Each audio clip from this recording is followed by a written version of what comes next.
Students, आज हम education के बारे में जानेंगे।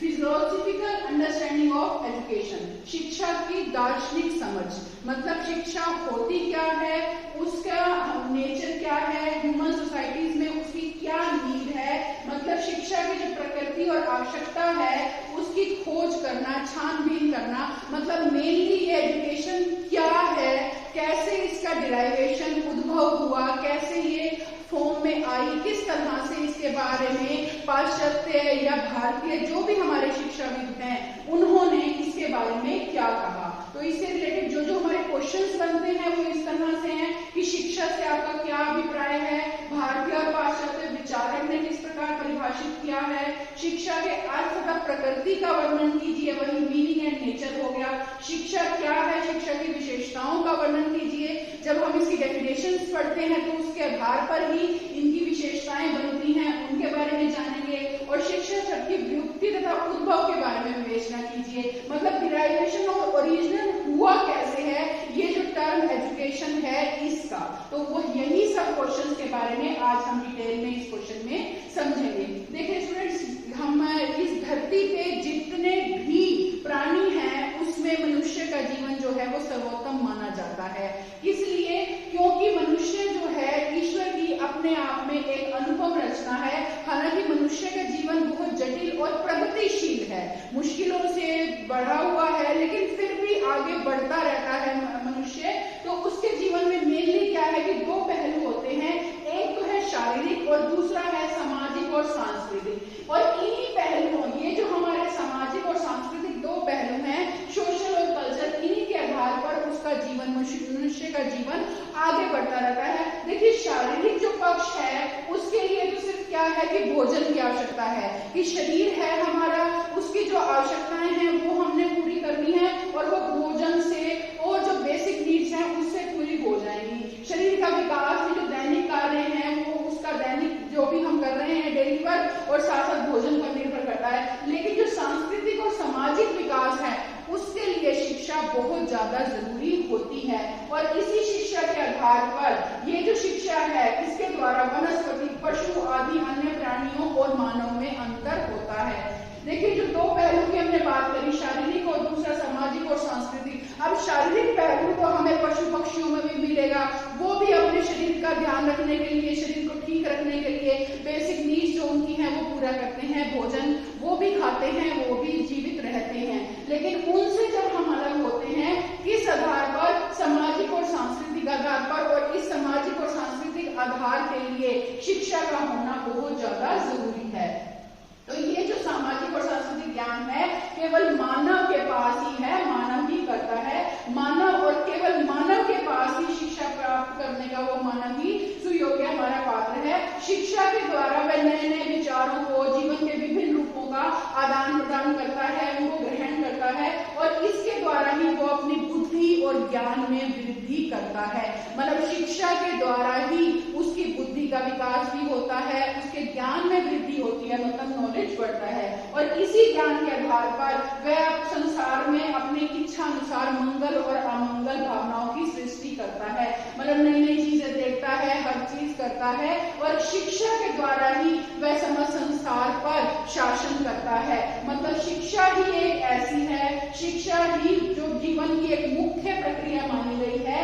जैसे शारीरिक अर्थ में जीवन की कर्तव्य आवश्यक प्रक्रिया होती है, वैसे ही सामाजिक अर्थ में भी शिक्षा के रूप में जीवन की एक आवश्यक प्रक्रिया है। सामान्य जीवन शिक्षा के बिना असंभव है। मतलब जो है हर कभी भी हमें किसी भी चीज की आवश्यकता है, कुछ भी है, हम शिक्षा के द्वारा ही प्राप्त कर सकते हैं और यही हमें पशुओं के से अलग करती है।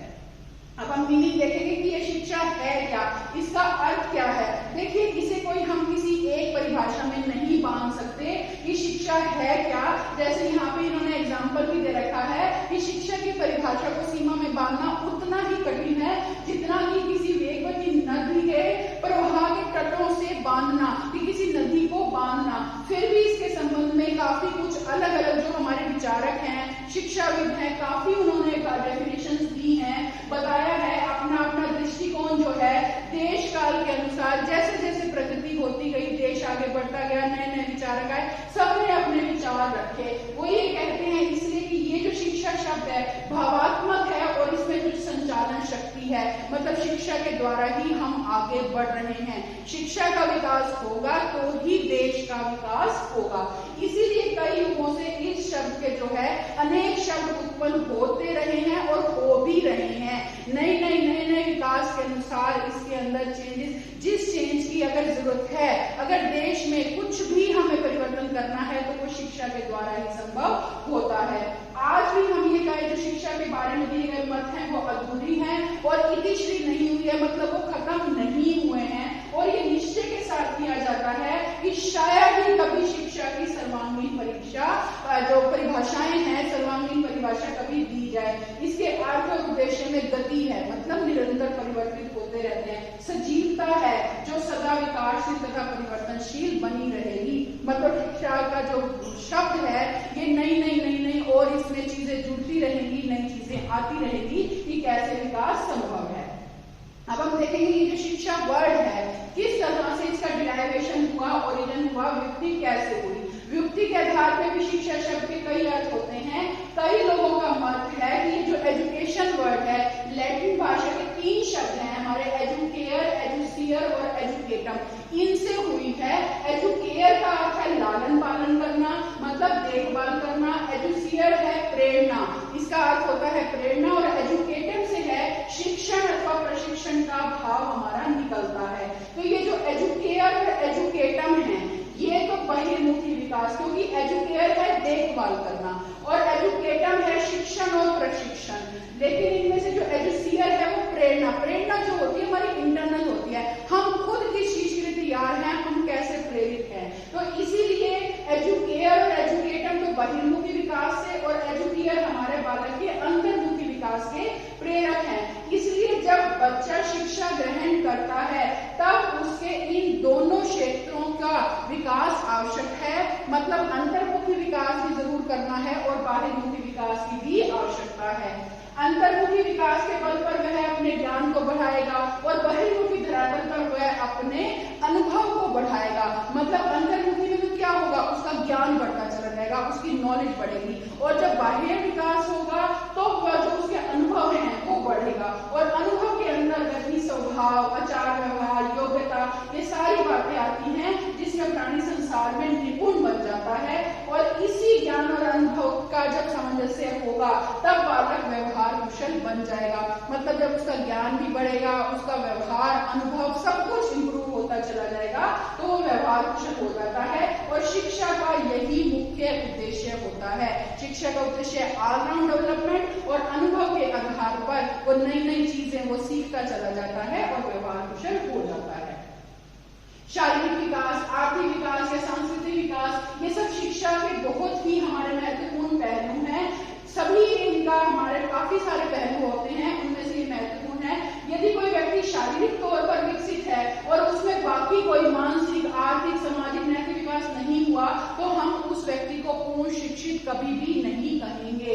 हालांकि आर्थिक विकास जीवन का प्रथम उद्देश्य है, क्योंकि जीवन जीने के लिए सबसे पहले आर्थिक विकास का होना बहुत जरूरी है। क्योंकि आर्थिक अवस्थाएं सबसे पहले हमें वही पूरी करनी है जो बेसिक नीड्स हैं। तो इसीलिए आर्थिक विकास चाहिए। Economics needs are most keenly felt needs, कि जो बिल्कुल आवश्यक है जीवित रहने के लिए जो चाहिए उसके लिए आर्थिक विकास जरूरी है।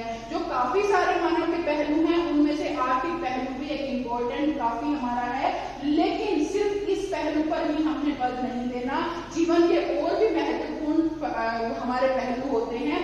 हम खाने के लिए नहीं जीते, जीने के लिए खाते हैं। मतलब we do not live to eat but to eat to live. मतलब हमने क्या करना है, जीने के लिए खाना है, हमने जीना है, आगे बढ़ना है, प्रगति करनी है, उसके लिए हमने बेसिक नीड्स मतलब भोजन खाना है, खाने के लिए रहना है। इसीलिए ऐसा कहने में कोई संकोच नहीं होगा कि आर्थिक और जो व्यवसायिक उद्देश्य हैं वो भी शिक्षा के जो मुख्य उद्देश्य सारे हमारे आते हैं उनमें से एक उद्देश्य है। और इसके साथ साथ इसके अंदर शिक्षा जो है विद्यार्थियों में संस्कृति का विकास भी होना चाहिए। जो भी एक राष्ट्र है, हम जिस राष्ट्र में रहते हैं उस राष्ट्र को जीवित रखने के लिए सांस्कृतिक परंपराएं जो है हमारी वो भी एक अनिवार्य शर्त है। लेकिन फिर वही बात है कि सिर्फ सांस्कृतिक विकास भी पर्याप्त नहीं है।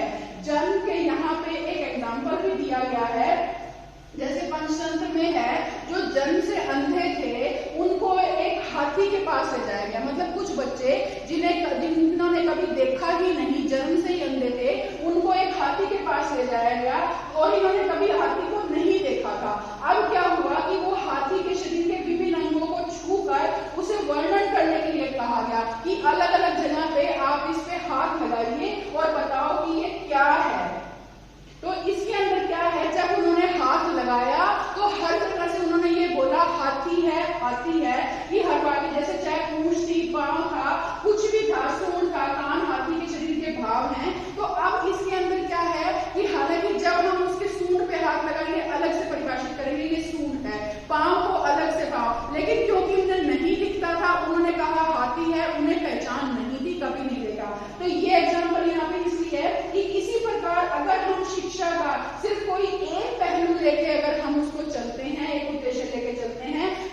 आइए अब हम कुछ परिभाषाएं देखेंगे। पहले हम इसके अंदर जो है भारतीय जो हमारे शिक्षा शास्त्र हैं उनकी परिभाषाएं देखेंगे, जिनमें जैसे सबसे पहले है स्वामी विवेकानंद की, मनुष्य में पहले विद्यमान आध्यात्मिक तत्व की पूर्णता ही शिक्षा है। मतलब जो मनुष्य में पहले से ही डिवाइन परफेक्शन है। देखिए हर बच्चा कोई ना कोई क्वालिटी लेके पैदा होता है, तो वो जो इननेट क्वालिटीज हैं उन्हीं को उभारना, उन्हीं को आगे ले जाना, यही हमारी शिक्षा का मेन उद्देश्य होता है। यही स्वामी विवेकानंद जी ने कहा है। ऐसे ही रविंद्रनाथ टैगोर जी की है, शिक्षा मनुष्य के जीवन का समस्त विश्व के साथ संबंध स्थापित करती है। मतलब एजुकेशन के द्वारा ही हम बाकी समाज के साथ मिलजुल के रह सकते हैं, संबंध स्थापित कर सकते हैं। ऐसे ही अब इसमें महात्मा गांधी की परिभाषा देखेंगे, काफी की डिटेल में इन्होंने समझाया है। शिक्षा से मेरा अभिप्राय बालक और मनुष्य के शरीर, मन तथा उसकी आत्मा के सर्वोत्तम गुणों को व्यक्त करना है। मतलब महात्मा गांधी जी ने क्या कहा है, bye education I mean all round drawing out, मतलब बच्चे के अंदर से निकालना है, ड्राइंग आउट इसका of the best in child and man body mind and spirit. मतलब जो मनुष्य के शरीर में, मन में, उसकी आत्मा में सर्वोत्तम गुणों को जो व्यक्त करता है, उसको हमें जो बाहर निकालना है वो हमारा शिक्षा है। इस तरह महात्मा गांधी जी कहते हैं कि जो बच्चे के अंदर बेस्ट है वो हमने बाहर लाना है, मैन बॉडी में, माइंड में, स्पिरिट में से अच्छा हमने छांट के उसको उभारना है। ये तो कुछ हमारे भारतीय जो शिक्षाविद हैं उनकी परिभाषाएं हैं।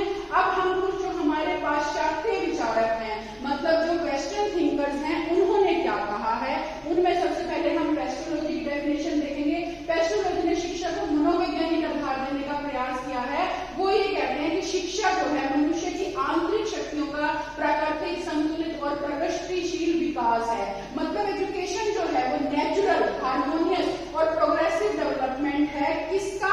Mains innate power. वही महात्मा जी गांधी जी वाली बात है कि जो बेस्ट है उसको बाहर निकालना है। वही इन्होंने कहा कि एजुकेशन जो है प्राकृतिक विकास है, मतलब शिक्षा के द्वारा जो बेस्ट क्वालिटीज बच्चे की हैं उसको हम बाहर ला रहे हैं। फ्रोबेल ने कहा बीज में जो विद्यमान है उसे खोलना ही शिक्षा है। यह एक ऐसी प्रक्रिया है जिसके द्वारा बच्चा अपनी वास्तविक योग्यताओं को बाह्य रूप प्रदान करता है। मतलब एजुकेशन क्या हुआ, हमारा अनफोल्डमेंट है, मतलब फोल्ड्स को खोलना है।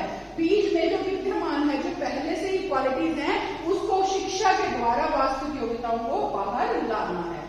ऐसे जॉन डीवी की देखेंगे, शिक्षा व्यक्ति की उन सभी योग्यताओं का विकास है जो उसे अपने वातावरण पर नियंत्रित करने व अपनी संभावनाओं को पूरे करने के योग्यता प्रदान करती है। मतलब शिक्षा के द्वारा ही हम अपनी योग्यताएं जो है उनका विकास करते हैं, वातावरण पर नियंत्रित कर पाते हैं, अपना विकास करते हैं, आगे बढ़ते हैं। तो यही ऐसे कुछ डेफिनेशन है स्टूडेंट्स जो कि आप इन्हें देख सकते हैं, कर सकते हैं। अब हम इसकी कैरेक्टरिस्टिक्स के बारे में जानेंगे कि इन परिभाषाओं के आधार पर हमारी शिक्षा की क्या विशेषताएं निकल के आती हैं। देखिए अब इन परिभाषाओं से हमें पता लगता है कि शिक्षा एक गतिशील प्रक्रिया है, ये बढ़ती ही रहती है, आगे चलती ही रहती है। समय समय पर इसके अर्थ में भी परिवर्तन होते रहे। शिक्षा शास्त्रियों ने अलग अलग विचार प्रस्तुत करे, ना तो सिर्फ अपने आप में ज्ञान और परीक्षण है और ना ही ज्ञान का सिर्फ एक शाखा है, बढ़ती रहेगी। वृद्धि और बुद्धि में, हमारे व्यवहार में, कला कौशल से परिवर्तन हमारे आते ही रहते हैं। इस आधार पर जो इसकी विशेषताएं हैं उसमें सबसे पहले आता है शिक्षा एक सामाजिक प्रक्रिया है। जैसे स्टार्टिंग में ही बताया था कि हमारा सबसे जो सोशल और कल्चरल जो वो हमारा एस्पेक्ट है वो एजुकेशन का है। तो इसके अंदर चाहे हम व्यापक अर्थ में देखें चाहे संकुचित अर्थ में देखें, शिक्षा एक सामाजिक प्रक्रिया है। हर मनुष्य कुछ न कुछ शक्तियां लेके पैदा होता है और प्राकृतिक और सामाजिक पर्यावरण में उसकी शक्तियों का विकास होता है और इसके परिणाम स्वरूप ही मनुष्य के व्यवहार में परिवर्तन हो रहा है। मनुष्य जो है परिपक्व हो रहा है। जो जैसे हम एग्जाम्पल दें, जैसे ध्वनियों को उच्चारित करने का जो यंत्र है, मतलब जो हमारे गले में वोकल कॉर्ड्स है, उसके द्वारा हम बोलते हैं। लेकिन बोलना क्या है वो हम किस हिसाब से सीखते हैं? जब बच्चा पैदा होता है उसके आसपास एनवायरनमेंट में, उसके चाहे माँ बाप हैं, बड़े भाई बहन हैं, आस पड़ोस में जो कोई जैसा बोल रहा होता है उनको देख देख के वो बच्चा बोलना सीखता है। तो क्या फर्क पड़ा उसका?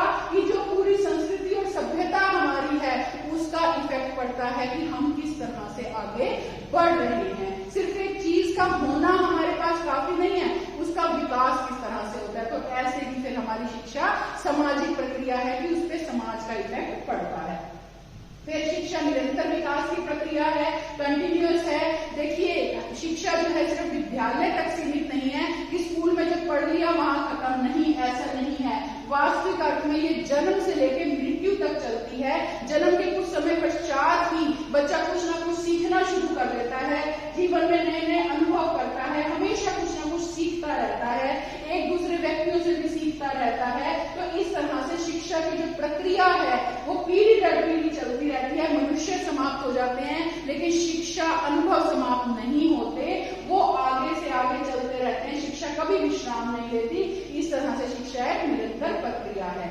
शिक्षा जो है विकास की प्रक्रिया है, डेवलपमेंट की। जैसे आपको बताया कि जन्म के समय व्यक्ति जो है कुछ शक्तियां, कुछ विशेषताएं लेके पैदा होता है और इसीलिए जो है पहले तो जब जन्म के समय तो पशुओं जैसा व्यवहार होता है, क्योंकि उसने कुछ नया, कुछ क्वालिटीज कुछ उसके अंदर नहीं आई। जैसे पशु पक्षी बड़े हो रहे हैं वैसे मनुष्य, लेकिन धीरे धीरे जब पर्यावरण, सामाजिक पर्यावरण के अनुसार उसके मनुष्य के व्यवहार में परिवर्तन होता रहता है, तो परिवर्तन की इसी क्रिया को शिक्षा कहते हैं।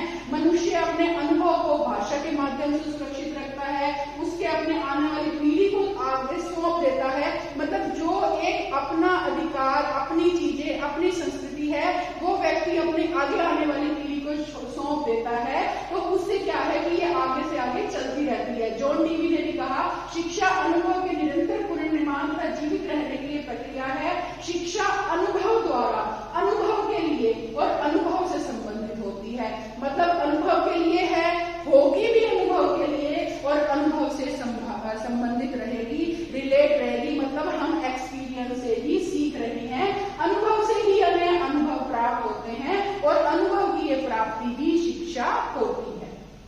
शिक्षा एक गतिशील प्रक्रिया है। जैसे अभी ऊपर भी हमें पता लग रहा है कि ये निरंतर चलने वाली है, एक पीढ़ी से दूसरी पीढ़ी चलती रहती है। प्रत्येक समाज में परिवर्तन के साथ साथ शिक्षा में भी पाठ्यक्रम, शिक्षा विधियों का परिवर्तन होता रहता है।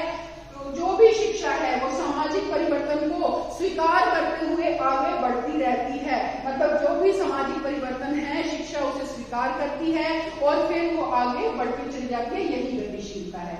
शिक्षा को हम बाइपोलर प्रोसेस, द्विध्रुवीय प्रक्रिया भी कहते हैं। देखिए एडम्स जो हुए उन्होंने द्विध्रुवीय प्रक्रिया माना, वो ये कहते हैं द्विमुखी प्रक्रिया है। मतलब इसमें एक व्यक्ति अपने व्यक्तित्व के द्वारा दूसरे व्यक्ति के व्यक्तित्व को प्रभावित करता है, जिससे उसके व्यवहार में परिवर्तन हो जाए। मतलब एक व्यक्ति से दूसरे व्यक्ति की पर्सनैलिटी में जो फर्क होता है वही शिक्षा है। दोनों का कार्य समान रहता है। जैसे अगर शिक्षक निर्देशन करता है, शिक्षक पढ़ा रहा है तो बालक उसका अनुसरण कर रहा है। दो जने कौन हुए, शिक्षक और जो शिक्षार्थी है, जो बच्चा है। शिक्षक पढ़ाता है, बालक पढ़ता है, शिक्षक बोलता है, बालक सुनता है। तो इस तरह से ये क्रिया प्रतिक्रिया चलती रहती है। आपसी सहयोग के बिना अपने उद्देश्य को प्राप्त नहीं कर सकते। बालक के व्यवहार में शिक्षा, यहाँ पे शिक्षक टीचर क्या कर रहा है, अपने व्यक्तित्व और ज्ञान के प्रभाव से बालक के व्यवहार में परिवर्तन कर रहा है, सुधार कर रहा है, जिससे बालक का समरूपी विकास होता है। दोनों का सक्रिय स्वभाव हो रहा है।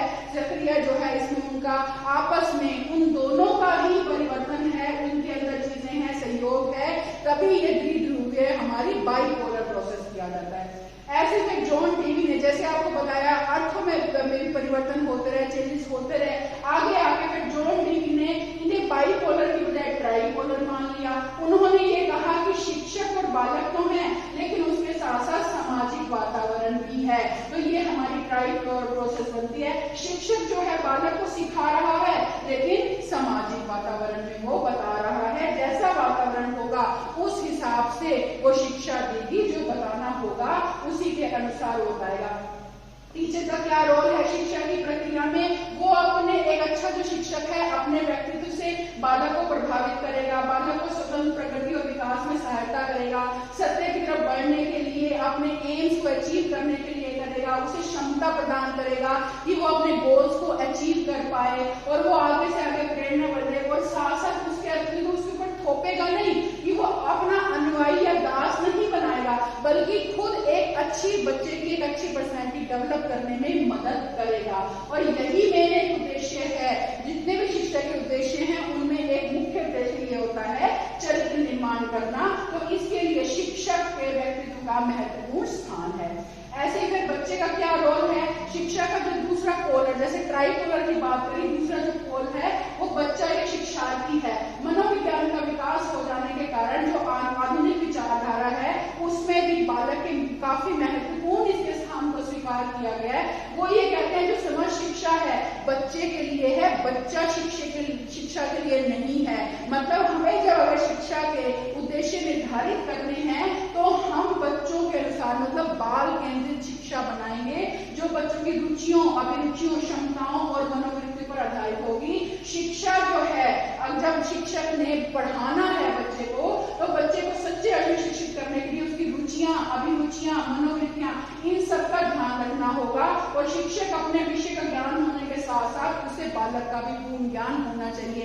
मतलब टीचर का बहुत इंपॉर्टेंट रोल है, उसे अपने सब्जेक्ट का तो पूरा ध्यान हो, साथ साथ बच्चे के बारे में भी पूरी नॉलेज हो। और ये जो शिक्षक को बालक का जो ज्ञान है, बाल मनोविज्ञान मतलब चाइल्ड साइकोलॉजी के द्वारा ही हो सकता है, ये पूरी नॉलेज होनी चाहिए और फिर वो बाल केंद्रित शिक्षा पर बल दे। अब सामाजिक वातावरण क्या है? जो ट्राइपोलर में तीसरा पोल ध्रुव बताया, क्योंकि सामाजिक वातावरण है हमारा, व्यक्ति समाज में रह के ही अपना विकास करता है, इसीलिए व्यक्तित्व विकास के लिए समाज का विकास आवश्यक है। शिक्षा है ही एक हमारी सामाजिक प्रक्रिया, समाज से अलग रह के बालक की शिक्षा कभी पूर्ण नहीं हो सकती। समाज के संपर्क में आके ही बच्चा शिक्षा प्राप्त करता है। हर बच्चा अपने माता पिता, परिवार जो है, भाई बहन, समाज के हर व्यक्ति के संपर्क में आता है और कुछ ना कुछ सीखता है और यही सीखना ही शिक्षा है। इसलिए शिक्षा बालक के सामाजिक विकास की प्रक्रिया है। अब क्या है नेक्स्ट इसके कैरेक्टरिस्टिक? शिक्षा प्रशिक्षण का कार्य करती है, perform the function of training. देखिए शिक्षा के द्वारा हमारे व्यक्तित्व का विकास हो रहा है, हम नई नई चीजें सीख रहे हैं, ताकि इस वजह से जो परिवर्तन क्या है, जो समाज में हम योग्यता, जो नियम है, जो चीजें हैं, हम समाज में अपनी योग्यता के आधार पे एक स्थान प्राप्त कर सके। हर मनुष्य अपनी भावनाओं, व्यवहार, अभिलाषाओं के आधार पर जो है उसकी प्रशिक्षण की आवश्यकता है। ऐसा प्रशिक्षण प्राप्त करके ही व्यक्ति एक सही सामाजिक सदस्य बन सकता है, उत्तरदायी सदस्य बन सकता है और ये शिक्षा में प्रशिक्षण के द्वारा ही संभव है, जो कि कार्य हमारी शिक्षा पूरी करती है। शिक्षा मार्गदर्शन करती है। नेक्स्ट जो कैरेक्टरिस्टिक्स है हमारी, कि शिक्षा जो है, शिक्षा का उद्देश्य क्या हुआ? बच्चों की योग्यताओं, क्षमताओं, रुचियों, शक्तियों का मार्गदर्शन करना है। शिक्षा एक गतिशील प्रक्रिया है, समाज, स्थान, समाज की बदलती जो आवश्यकताएं हैं उसके अनुसार ही शिक्षा मार्गदर्शन कर रही है। और मार्गदर्शन करते समय शिक्षक को उसका ज्ञान होना चाहिए कि बच्चे को जो शिक्षा दी जा रही है वो सही रूप में हो, उसके ऊपर कोई दबाव ना डाला जाए। फिर शिक्षा एक अभिवृद्धि है, ग्रोथ है, हर तरह का जो ऑलराउंड डेवलपमेंट करना शिक्षा का उद्देश्य होता है। शारीरिक, मानसिक, बौद्धिक प्रत्येक क्षेत्र में विकास की आवश्यकता है और ये कार्य जो है व्यक्ति ही कर सकता है। ऐसा व्यक्ति जो स्वयं परिपक्व हो, विकसित हो, शिक्षा के कार्य में लगा हुआ हो, और ऐसा शिक्षक है जो बच्चे को सही निर्देशन देगा और इस प्रकार दे कि उसके व्यक्तित्व गुणों का, सामाजिक संबंधों का बच्चों का विकास हो और उसके अभिवृद्धि जीवन में जो उचित मूल्य हैं, उद्देश्य हैं, लक्ष्य, ये सारे सही दिशा में होने चाहिए। और ऐसी अभिवृद्धि तभी विकसित है जब व्यक्तित्व के सभी जो भी रूप हैं बच्चे के, जो है वृद्धि, जितने भी एस्पेक्ट्स होते हैं डेवलपमेंट के, व्यक्तित्व के सभी पहलुओं का समान रूप से विकास होगा तो बच्चा सही एक सामाजिक नागरिक बनेगा, सामंजस्य स्थापित कर पाएगा। शिक्षा जो है आधुनिक युग की मांग है। आजकल एजुकेशन के बिना कुछ भी जरूरत नहीं है, मतलब कोई भी काम नहीं होता है। कोई भी व्यक्ति जो है विज्ञान की जो उन्नति है उससे अछूता नहीं है। कहीं भी विकास होगा, डेवलपमेंट चाहिए तो उसके लिए एजुकेशन जरूरी है। इसलिए हर क्षेत्र में शिक्षा की आवश्यकता है। अंतरराष्ट्रीय सद्भावना का विकास करने के लिए, चाहे राष्ट्रीय सद्भावना का विकास है, तो हर तरह की शिक्षा जो है मदद करती है। और इसके साथ साथ आज इसी वजह से प्रौढ़ शिक्षा, जनसंख्या शिक्षा, समाज शिक्षा, इन सब पे बल दिया जा रहा है कि हम इसको पढ़ें। हालांकि शिक्षा को समझना स्टूडेंट्स बहुत मुश्किल है। काफी डेफिनेशंस वगैरह काफी चीजें आई, कुछ बांधने की परिभाषाओं में यहाँ पे कोशिश की गई है। अगर इन्हीं को समझते हुए हम हम बात करें कि शिक्षा का अब व्यापक और हमारा जो है इसके अंदर संकुचित अर्थ क्या है, तो वो हम समझेंगे। ये भी अलग से स्टूडेंट्स आपका अलग से क्वेश्चन 2 मार्क्स में भी 5 मार्क्स में भी आता है। जो अभी परिभाषाएं हमने समझी, सारा चीज देखा, उसके आधार पर भी हम ये व्यापक की और संकुचित अर्थ की वहां पे बात करेंगे। देखिए व्यापक अर्थ क्या होता है, जैसे अभी हमने देखा कि शिक्षा जो है जन्म से लेकर मृत्यु तक चलती रहती है। शिक्षा गर्भ मतलब माँ के गर्भ से स्टार्ट हो जाती है और मृत्यु तक चलती रहती है। शैशवावस्था से परिपक्वता तक, इन्फेंसी टू मैच्योरिटी तक चले, वही शिक्षा व्यापक होती है। जैसे शिक्षा का है कि मीनिंग को हम 3 आवर्स में रीडिंग, राइटिंग और अर्थमेटिक में लेते हैं, वहां तक सीमित नहीं रहती, बल्कि व्यक्ति के सभी पहलुओं का जो विकास होता रहता है, उस अवस्था में हम देखें, उस दृष्टिकोण से हम देखें तो शिक्षा स्कूल, शिक्षण, प्रशिक्षण तक ही सीमित नहीं है, बल्कि बच्चे के जीवन के समूचे अनुभव से शिक्षा प्राप्त करता है। मतलब कहीं भी कुछ भी एक्सपीरियंस हो रहा है, उसकी वजह से बच्चे के व्यवहार में परिवर्तन हो रहा है, तो वही शिक्षा है। सिर्फ पुस्तकालय में, प्रयोगशाला में, खेल के मैदान में, मतलब हर जगह कहीं भी कुछ भी बच्चा सीख रहा है, तो जो वो सीख रहा है वही शिक्षा है। तो विस्तृत अर्थ में हम ये कहें कि मानव के सभी प्रकार के अनुभव हैं, कुछ भी होता है उससे कुछ नहीं रहता। जैसे मच्छर का दंड, इवन मच्छर ने काटा, उससे भी बच्चा सीख जाएगा कि मच्छरों के पास जहाँ जिस एरिया में मच्छर है वो ठीक नहीं है जगह, वो हमें नुकसान पहुंचा सकते हैं, ये भी एक तरह का अनुभव है। तरबूज का मधुर स्वाद, नैया का भंवर में फंस जाना, मतलब कोई भी एग्जाम्पल, कोई भी एक्सपीरियंस होता है उससे हम सीखते हैं, वही हमारी शिक्षा है। अब माता पिता भी शिक्षा देते हैं, शिष्य भी कई बार ऐसा होता है कि बच्चे भी माता पिता को पढ़ा देते हैं, कोई चीज बता देते हैं, इवन अपने टीचर के भी ज्ञान में वृद्धि कर देते हैं। तो हम ये कह सकते हैं जो भी हम सोच रहे हैं, समझ रहे हैं, कहीं से भी अनुभव होना ही हमारे शिक्षा है। कोई भी वैसा रूप जो एक दूसरे को चैतन्य जड़ प्राणी हमें संदेश देते हैं, हमारे लिए कार्य करते हैं, वही हमारी शिक्षा है, जिसकी वजह से सुसंस्कृतिक हम बनते हैं, वही शिक्षा है। तो ये जैसे व्हाइट हेड ने डेफिनेशन दी कि शिक्षा केवल एक ही विषय वस्तु है और वह है अपनी पूर्णताओं सहित जीवन। मतलब there is only one subject matter in education, that is life in all its manifestation, हर पहलुओं में जीवन। ये तो है व्यापक अर्थ कि कहीं से भी कोई भी एक्सपीरियंस हो एजुकेशन। और संकुचित अर्थ का अगर हम बात देखें, संकुचित नैरो मीनिंग क्या है कि जो शिक्षण विद्यार्थी जो है विद्यालय, महाविद्यालय, विश्वविद्यालय के प्रांगण में दिया जाता है, वो संकुचित अर्थ होता है। इसके अनुसार क्या है, बच्चे की शिक्षा तब आरंभ होगी जब वो स्कूल में प्रवेश लेगा, और जिस दिन वो पढ़ाई पूरी करके विद्यालय या महाविद्यालय छोड़ देगा, तो इसका मतलब उसकी शिक्षा हो गई। ये बहुत नैरो, बहुत संकुचित हमारा अर्थ है। तो संकुचित अर्थ में सिर्फ ये है कि कोई सा कोर्स बच्चे ने कर लिया, कोई कोर्स किया, उसके एग्जाम दे दिए, वो पूरी हो गई। हालांकि मतलब सिर्फ ये देखना कि पूरे वर्ष में कितना पाठ्यक्रम था, कितने विषय थे, ये सब ज्ञान बच्चे को दे देना, ये एक शिक्षा है। ये बहुत ही नैरो मीनिंग इसके अंदर इसका मीनिंग है, जबकि शिक्षा यहाँ तक नहीं है। शिक्षा को बहुत ही व्यापक अर्थों में माना जाता है, जैसा कि अभी हमने इस क्वेश्चन में समझा। तो उम्मीद करती हूँ स्टूडेंट्स आज का ये क्वेश्चन आपको समझ में आया।